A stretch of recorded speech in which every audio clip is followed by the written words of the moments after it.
Alrighty, guys, welcome to another episode of Paid and Passion, where we let our passions work for us. Today is a special one. One, because we're in H-Town, and two, we have a live audience. Can we hear something from the audience, guys? Yeah. So today we have Daniel. Daniel, could you share with us what pays your passion right now? Yeah, so my name is Daniel Jefferson. I'm originally from Houston, Texas. I do a variety of different things. I think that's kind of like what I think is special about my journey. I'm an attorney, I'm a creative, and I'm an entrepreneur. All of those things I do pretty much on a daily basis. So I own a creative marketing agency called Royal Creative Group. I own a clothing brand called Royal. And then I am a intellectual property business and entertainment attorney. So yeah, that's what pays my passion. Okay, whew. Um, you said a lot. So where we're gonna start off is what kind of growing up were you someone who ventured in a lot of different things, hmm or what was your childhood like as far as personality? Okay, personality, I've always been pretty outgoing. I think I was always kind of the kid, and it was both good and bad because since I was always outgoing, I was always the one that got in trouble. Right, Kind of like anytime something bad happened, everybody kind of always assumed that I was the ringleader because right, that's just kind of how my personality was. right. But even growing up, like at a young age, I was always very interested in business. Okay, And so my first business, I actually just made a YouTube video about this not too long ago. My first business was actually at the age of 10. And that sounds insane, but I started a lawn mowing business at 10, was going door to door, talking to my neighbors and stuff. Like, cause we had a lot of like elderly people in our hmm, neighborhood. So I would go door to door and be like, hey, like, are you interested in like allowing me to mow your lawn? They see a little black boy at the door, like, yeah, So I ended up getting like hella people to let me mow their lawn, but it ended up not working because ultimately what I would do is I would get all these people signed up, and then I would go back to my dad and be like, "All right, we got to go mow these people's lawns." And so I was keeping all the money. I wasn't giving them any, yeah. and so that's like really kind of how I got started as far as like entrepreneurship. I've always really had a love for it, and Okay, I think my personality as a kid really like pushed me forward when it came to that. okay. The more interviews that I do now, especially when I ask about like childhood and growing up, hmm one thing that I just feel like I'm gonna do differently, because you know kids will do something bad or they'll get in trouble for something, hmm and it's like I was talkative, Yeah.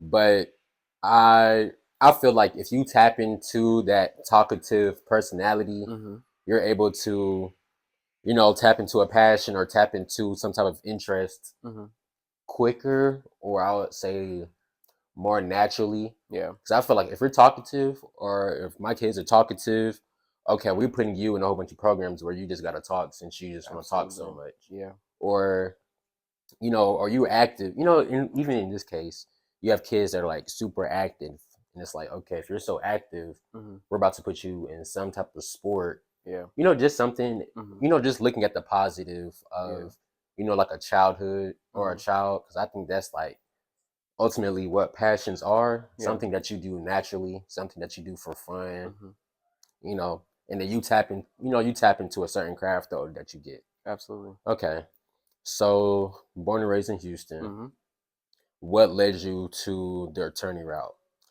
So, truthfully, I said that I wanted to be an attorney for a very young age, but honestly, it was just because it sounded good. Like I would, Hmm, people ask you what you want to be. Oh, I want to be a doctor. I want to be a yeah, lawyer. Whatever it was. It wasn't until the year after undergrad when I graduated from A&M that I came back and I took a gap year and I really just kind of sat down and tried to understand like, okay, if I'm gonna do law, what does it look like for right, me, right? Because all I saw was what's on TV. You see criminal attorneys, you see, the billboards, you see like personal injury attorneys and things like hmm, that. And I knew none of that shit was what I wanted to do. right, And so when I took my gap year, I started working for the Houston Rockets and the Houston Astros doing marketing. okay, But what was cool about it was the head of legal for that company was a black man. And so he kind of like took me under his wing and showed me kind of the ropes as far as like the intersection between marketing, the intersection between sales and legal. Mm-hmm. And so that opened my eyes to like contract work, transactional attorney work, which is just like behind the desk, more so like getting deals done, negotiating, and things of that nature. Right. And so after seeing that and seeing all the possibilities that I could use for law is what eventually made me be like, okay, like this is something that I can do. And then eventually took the LSAT and went to law school. Okay. What did you major in at A&M? At A&M, I majored in business administration. Okay. With a pre-law focus. I actually started as a finance major, which is Okay. funny. But that was kind of one of those things where you kind of go with what your parents suggest. Mm-hmm. I knew that I wanted to be in a business school. That was always kind of a given, but I didn't know which facet that I Right. wanted to go Right. into. So I started off as a finance major, and because at A&M you have to take 4 accounting classes as a finance major. Oh yeah, that's dope. And after the 3rd accounting class, I was just like, oh hell no. Yeah. Like I'm not. Yeah. I don't want to take any more Yeah. accounting classes. So I ended up switching my major. Actually, during a test, I signed my name on the test before it was even done. Turned it in, and then went upstairs to my academic advisor and changed my major Yeah. on the site. So Yeah. Okay. yeah. Okay. So I'm just trying to, we're gonna go on this journey. Okay. So after you graduated, how did you? Because again, a lot of things like this, like there are people who may want to do certain things in the journey that you're going on, or you're still on your journey. Yeah. So how were you able to get the opportunity to work with the Houston Rockets and the Astros? Yeah, so it's actually a funny story. I think when I was at A&M, I worked in sports marketing as well for our Okay. athletic team, Okay. as well as like our student center and a variety of different spaces like that. So coming out, it was like probably I think I graduated in May. I stayed in College Station because I was still working until about August, and then I started applying for jobs. Okay. And so because ultimately my gap year, I did decide to take one until my last semester. So people had already been doing job fairs and all that stuff, and I kind of wasn't on that wave. And so I reached out to a guy that was working there via LinkedIn. At the business school, they kind of like always focused on like make sure you get LinkedIn. So that was something I already was kind of tapped into. And so he was like, "Yeah, I don't think we have any openings." Blah blah. So that was a dead end. Yeah. Maybe 3 or 4 days later, I saw the opening on LinkedIn, Right. like a new opening on LinkedIn. And so I applied. I didn't hear back for like maybe 2 or 3 weeks, and then ultimately ended up having an interview and got the job. Okay. And what was the name of the role? So I was a creative services coordinator. Creative services coordinator. Yeah. And what did that job entail? So with the Rockets and the Astros, like if you go to a game, you'll see like the Taco Bell halftime report or like Mercedes Benz, whatever the activation may be.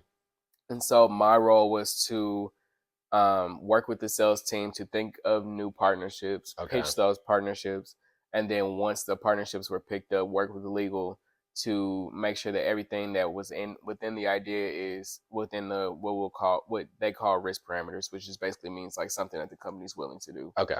And so I was able to just kind of work in that intersection of marketing, sales, and legal. Okay. Yep. Okay.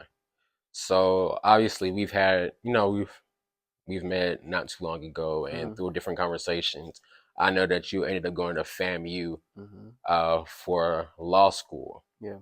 How was that transition from a Texas A&M, which is similar to a UJ in Athens, a college town, a PWI, a town that is heavily focused on one entity, which are the Aggies, to not going to FAMU. Going from Texas to Florida is a whole different thing. Yeah. You're at a HBCU across, and even it's in Tallahassee, right? It's in Orlando. Yeah. The law school is in Orlando. Okay. But even still, well, that kind of changes what I was about to say, though.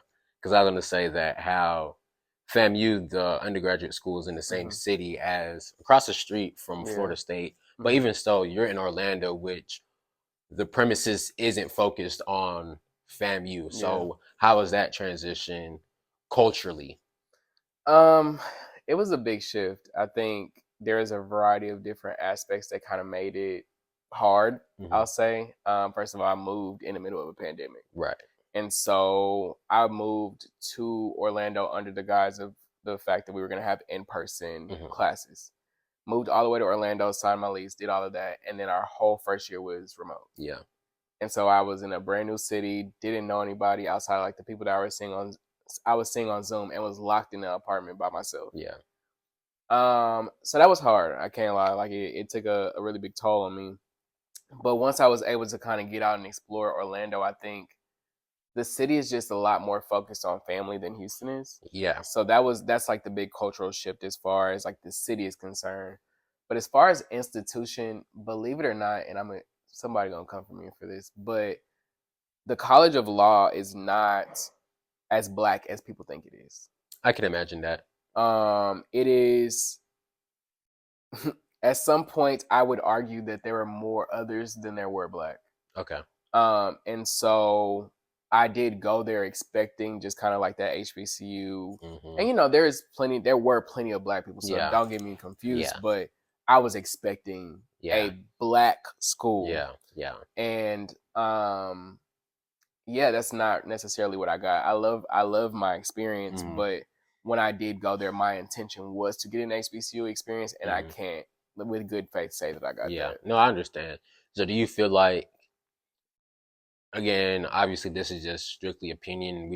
I don't know the stats to all this type of stuff. But do you feel like that's HBCUs on a graduate level that a lot of students, because I've even thought about, I went to PWI, but I also wanted, or I had a desire to, also want an HBCU experience via graduate school. But even now what you're saying, and it's a realization that I'm having, is that just because the undergraduate lifestyle was, HBCU, and although it's still part of the same school, but the graduate level may not be the same as undergrad. Yeah. I think it depends on the school. Because when I think about a school like Thurgood Marshall, which is Texas Southern's law school, it's pretty black. Yeah. And it's an amazing school as well. So I can't really generalize. I think in general there are, like, just statistically, there are less black people in post or secondary or whatever you want to call it. But I think depending on the school, it just really depends on, whether or not you're going to see more black people or not. Right. Okay. That does make sense. Because I was just going through, like, the list, like Morehouse, graduate. I mean, again, even what you're saying, it really depends on the city that you're in, because you're in Orlando. Right. I definitely thought I was in Tallahassee, which I think would, I don't think that transition from being in Tallahassee undergrad to Tallahassee postgrad, if you were still at FAMU, I think that definitely would have made a difference. It's actually funny because the law school originally was in Tallahassee, but it's some tea that I found out. But when Florida State decided to establish their own law school, they basically got FAMU pushed out of Tallahassee, so there could only be one law school in that city. So that's ultimately why FAMU ended up moving to Orlando. I found that out while I was in school there. Oh, folks be conniving. It must be a family. Okay. So, undergrad, law school. So you go back. After law school, you come back to Houston. Start practice. So, are you licensed in Florida too, or do you just? Okay. So I'm actually not even licensed in. So I took the universal bar exam. Yeah. And so the universal bar exam is an exam that you take, and you basically, depending on your score, you can cover a variety of different states. So basically, my score was high enough I could really be barred. I think it's 36 states, something like that. Okay. And so, what kind of law do you practice? So I practice business, intellectual property, and entertainment law. And then business, electrical, and entertainment. Business, entertainment, and intellectual property. Intellectual, okay. I think you said electrical. I was about to have a crazy question for that. Okay. Okay, so what does that look like? Like, what does that mean? Okay, so business law is like pretty much anything you can think of when it comes to like contracts, partnerships, things of that nature. Really more like transactional work, getting deals done, pushing deals through. Okay. Intellectual property is actually probably my favorite area of law because it really is really intertwined with creativity. Okay. It's really intertwined with entertainment and all of those different things. The major premise of it is to protect like things that are created by people. Right. Okay. So say for example, like my clothing brand, Mhm. my logo would be trademarked. Right. Right. That is a form of intellectual property because I'm protecting that piece of my brand. Okay. Right. And so I'm able to work with small businesses, different people like that, especially Black people, to really protect the work that they're doing. I think Okay. Black people and Black creativity drives culture. Mhm. So being able to really put those protections on the things that we can create or have created Mhm. is extremely important, especially moving forward. Okay. Okay. Yeah. Okay. I'm just collecting everything together. Oh no, you're fine. Okay. Okay. So when it comes to now your brand Mm-hmm. and you have an agency, Mm-hmm. when did that arise? Yeah. So my brand started. Oh, excuse me. My brand started in 2020. Okay. I had my first drop in October of 2020. Okay. I used my brand. So I've always wanted to do a clothing brand. I actually wrote a document in 2019 when I was like in my gap year. It's called, I named it like the Royal Executive Summary, right? Okay. And so in this, there's like a 4 or 5 page document, and it basically has all of these different, almost like a brain dump of different companies and ideas and things that I really wanted to try, right? And the first thing on there was the clothing brand. Okay.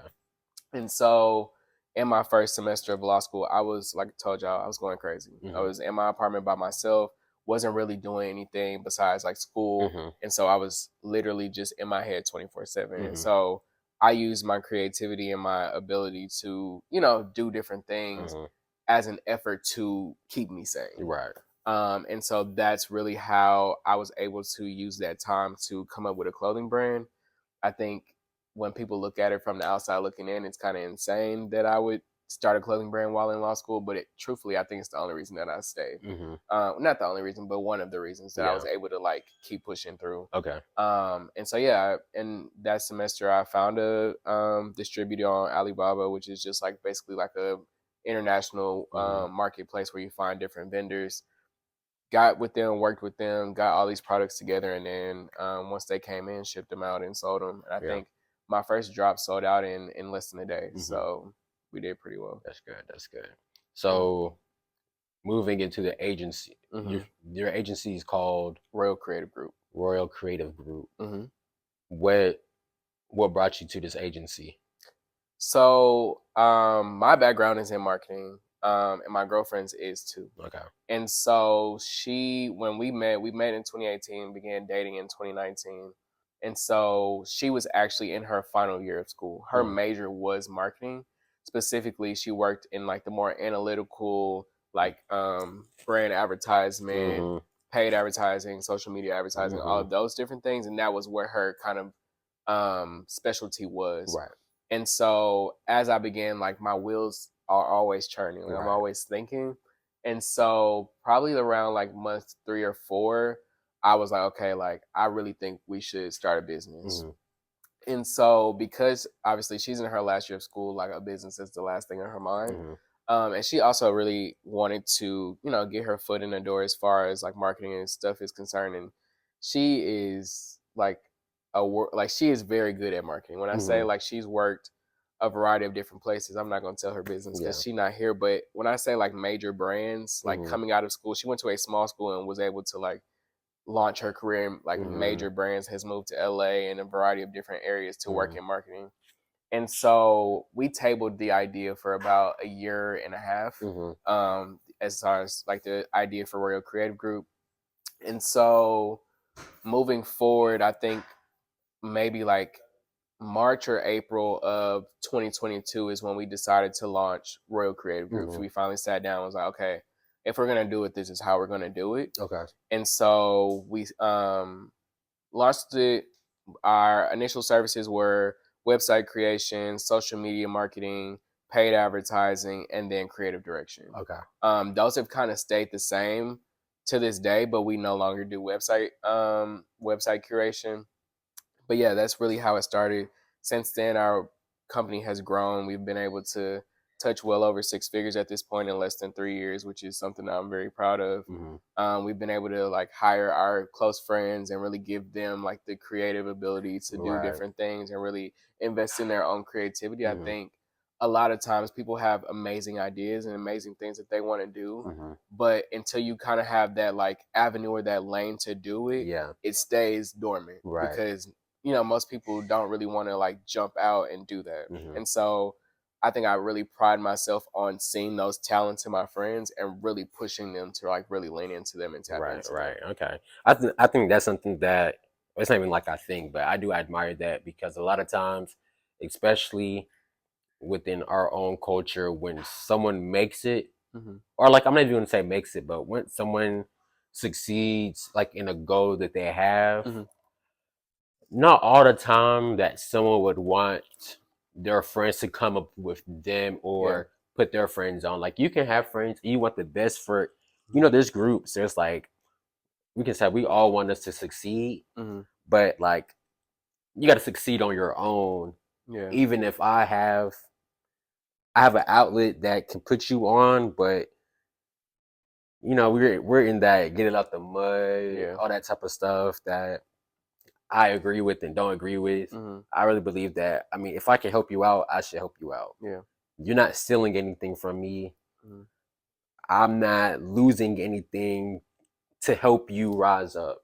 So, I mean, that's how I feel about that. That's how I feel about like nepotism. That's how I feel about just ultimately all these things, which is why, I'm doing something like this to where if I'm able to get all the nuggets to help people succeed.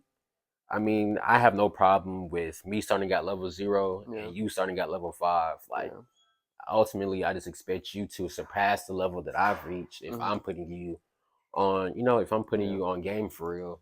And I know it's just weird to me when it happens a lot. It happens a lot that even when you look at the whole LeBron James and his son, I mean, why would you not? Like why would you not? Like there's nothing that you're gaining from not. Absolutely. So, okay. I always say in relation to that, I always say like nobody can take something that God had for me in the first place. Right. And so if anything, like I'm always the one that's gonna jump out and like put somebody on because like if it's meant for me, I'm gonna have it. Right. You understand what I'm saying? Right, Like I don't necessarily think pouring into somebody or giving somebody something is gonna take or can take anything away from like what I'm supposed to have in the long run. So Okay. So with that, you mentioned there's something else. Okay, you do YouTube. What is your what do you do with YouTube? Yeah, so my YouTube like kind of brand is changing. But currently I'm creating just kind of like lifestyle business and branding content on YouTube. My biggest thing for this year was personal branding. I think for a long time I've kind of been hiding behind my businesses in a sense. Like my businesses are very active or have been very active on social media. So I was pushing more so into them, which I still do, but I wasn't pouring into like my own personal branding. Yeah, okay. I And understand so that. this year I'm trying to balance the two, like still, actively promoting my businesses and things like that, but also trying to solidify my name when it comes to law, business, and branding. And so YouTube I'm using as an avenue for that. That's not how it started though. Right. Originally I started YouTube in 2018, I believe, 2017, 2018 in undergrad. And so you can kind of imagine the types of content I was doing, just kind of like truth or dares. And I used to do like, conversational kind of pieces as well, mukbangs, typical like YouTube stuff. But as of now, I'm trying to be a lot more intentional about the content that I'm putting on YouTube, and really trying to like use it to build my personal brand. Okay, that makes sense. Okay, so what are your obviously not all your goals, but what are some things that you're looking forward to, this year or next year within really everything, like within work, within your brand, within your agency? Um, I'm excited for a lot. I Mm-hmm. think some things are still under wraps, but I'm excited to continue, pushing out content on YouTube. I'm excited to build community. I think that's the biggest Mm-hmm. thing for me this year is making sure and really leaning into community building. Mm-hmm. I also have a dinner club, and that's kind of like why I started that. My thing is creating community around a similar interest. Right. Everybody loves good food, Right. right? And so bringing people from different backgrounds, different industries, whatever it may be, in a room over like good food and drinks, I think Mm-hmm. is always a vibe, and Yeah. it allows kind of that community curation Mm-hmm. piece. So continue to do that is one big thing. Mm-hmm. I have some new kind of like products and services, I'll say, that I'm currently working on that will be coming out this year. Mm-hmm. Um, what else?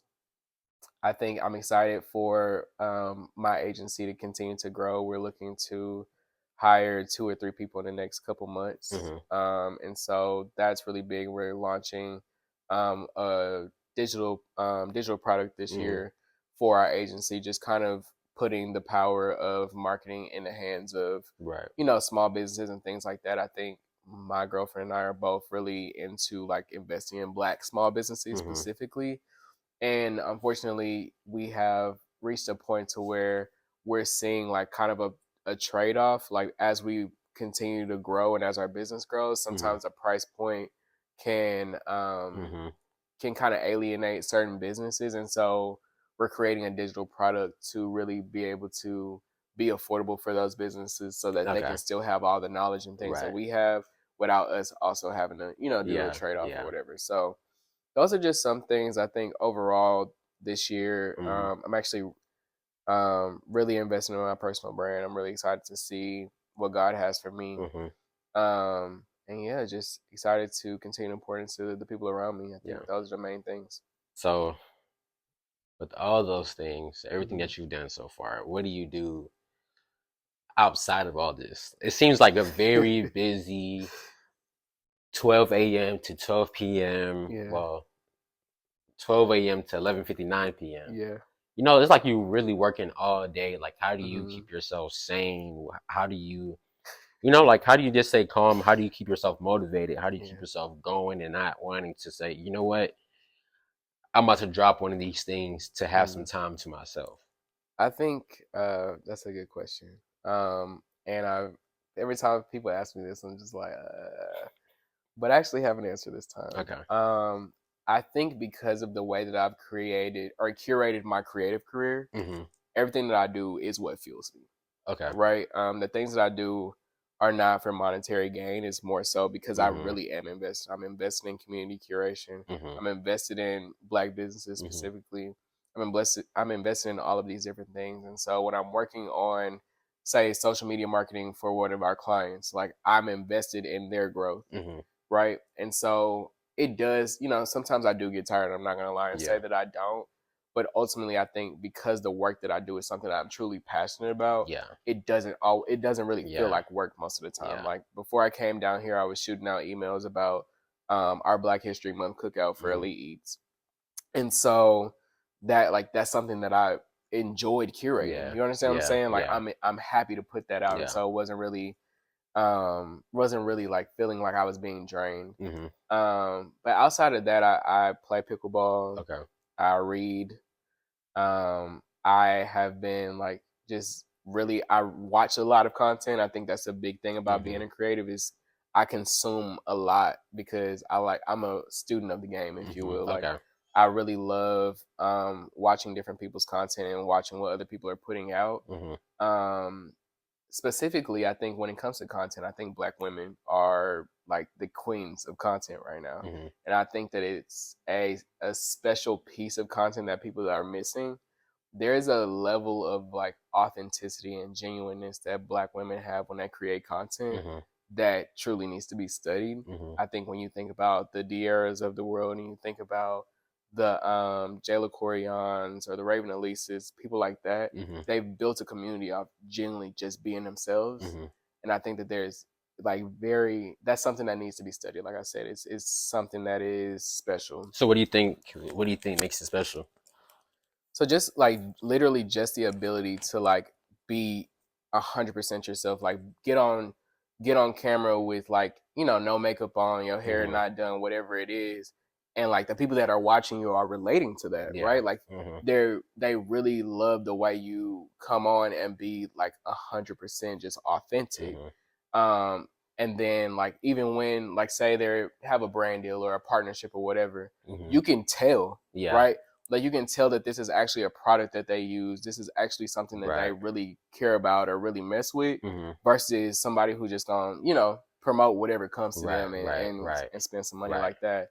And so that's something that I've really been watching a lot of, is a Mm-hmm. lot of Black women content, Mm-hmm. because as I'm jumping back into YouTube, as I'm doing different day in the lives, Mm-hmm. and I'm doing different sit down videos and things like that, like my main thing is I wanted to remain authentic. I wanted to For remain sure. genuine, For and sure. I want that to come through the For screen. sure. I think authenticity is the most important thing Mm-hmm. because, and again, it goes back into like putting people on game and things like that.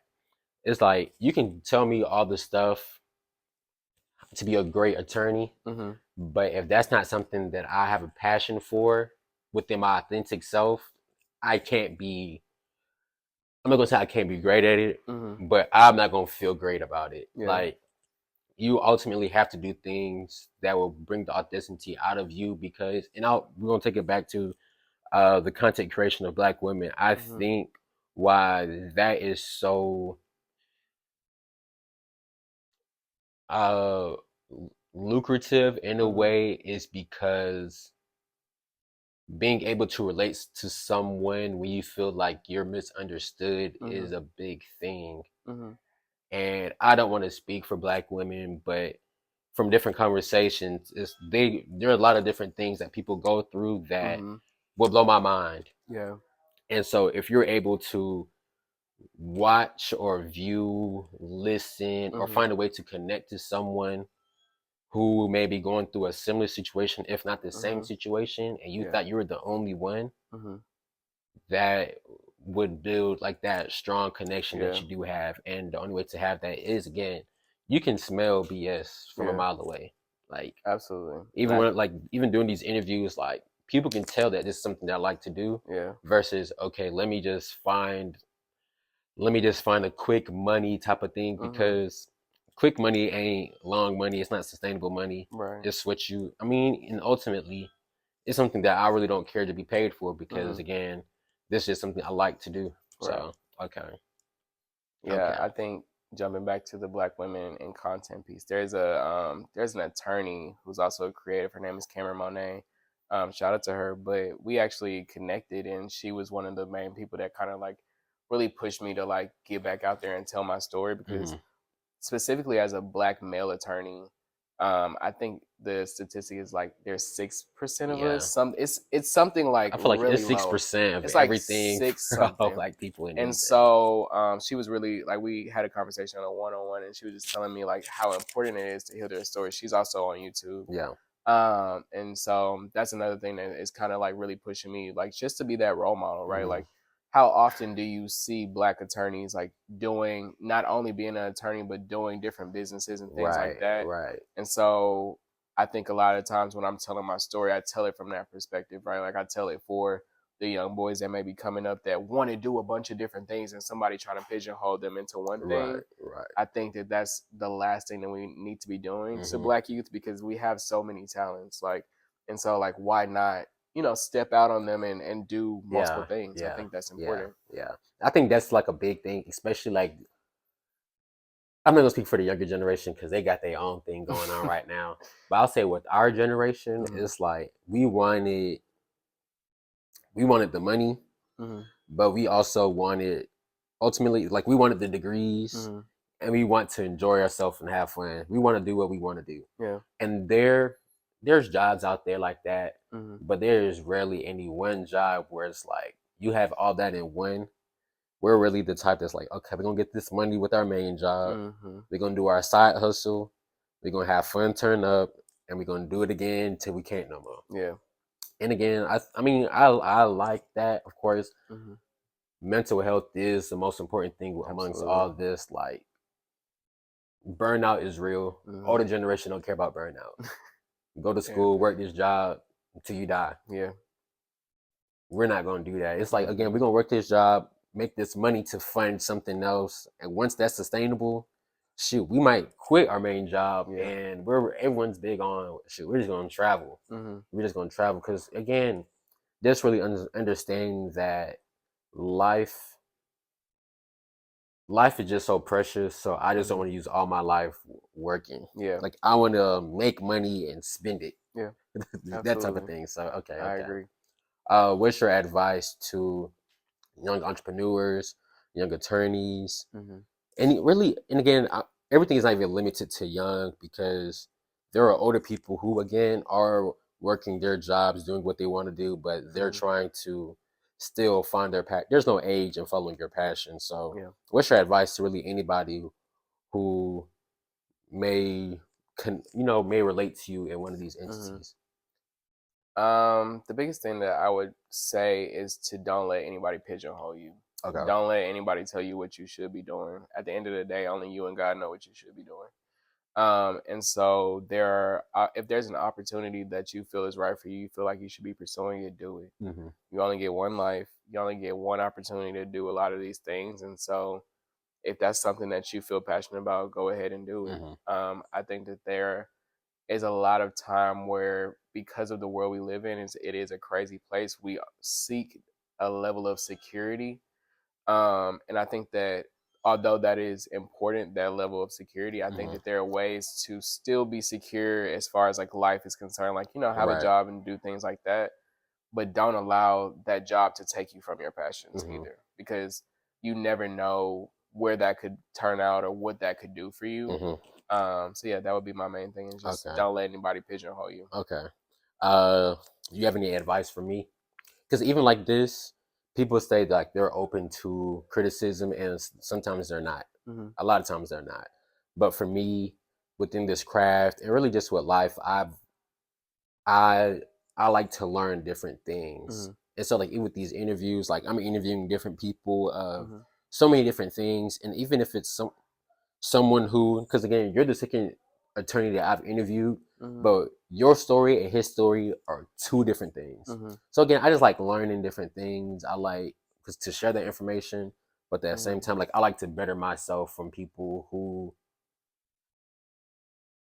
can give me advice, basically. So anything that you could give me, even within like this podcast or really just anything. I know we've met a couple months ago, but I think the only thing that I would say, as far as like just podcasts, just coming from a content creation standpoint, I think that this is something that I had to learn, but like making sure that you're investing in yourself also. I think that because like the stories that you're getting people to tell are so important, it's important to, like, as you continue to do this, and as you become remain consistent and things like that, invest in different things that could elevate the podcast. And that comes with time. It's not something that you just like, jump out and do, but that's just something to think about. I think in the future, and we could talk about that, kind of offline. I think Danielle was actually our executive producer. My girlfriend and I had a podcast for about a year. About a year. It got, some of my takes are a little wild. And so as I became an attorney, I was like, I don't know if this podcast thing is something I should continue to do. But yeah, like over time we did different things, and so like would be more than willing to like just kind of put you on game as far as like some of the things that we did. Yeah. Okay. I appreciate that. And I already know I got a vision, but you know how it is with well, yeah, we can talk about that stuff later. Yeah. But yeah, I'll leave it like that. Okay. I'll leave it like that. Okay. So typically, a really great interview, and I really just got one more question for you. Okay. I only got one more question for you. There's a horse that is on life alert, and it begins to fall down. What does it say? It's on life alert. The horse is on life alert. What does it yell out when it falls down the stairs? I'm going up yonder to be with my Lord. Amen, but Amen. not today. Maybe he don't. Maybe Oh, the he not horse going don't to want to see- die. Yeah, the horse He don't want to die. He don't want to die. And he's falling downstairs. Yep, and he's on life alert, so you know he old. I don't know. Help! I can't giddy up.